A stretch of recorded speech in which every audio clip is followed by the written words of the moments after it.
À une de l'actualité ce soir, la société Millicom Tigo et l'Office tchadien de régulation des télécommunications ont signé ce matin un protocole d'accord. C'était au ministère des Postes et des Nouvelles Technologies de l'Information. Ce protocole définit les engagements de Tigo et de l'OTRT. Le point avec Ahmatiaya Abbas.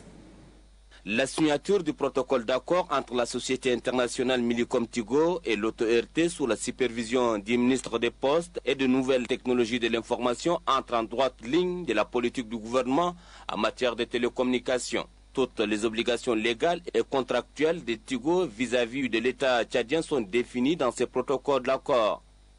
Il a été reproché à cet opérateur notamment le non-respect des paiements d'une redevance sur les ressources en numérisation en 2013 et le refus de la direction générale de la dite société de procéder à l'installation des équipements techniques pour contrôler les volumes de trafic et la qualité du service recommandé par l'OTRT. La société Millicom Tigo, par la voix de son président directeur général, s'engage au respect de l'esprit de l'accord.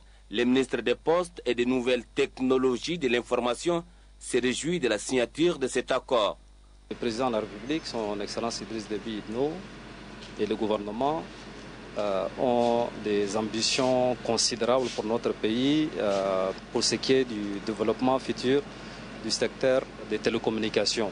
Avec les lancements futurs des licences 3G et 4G, requiert que le climat soit assaini, soit apaisé dans le secteur, ce qui n'était pas le cas.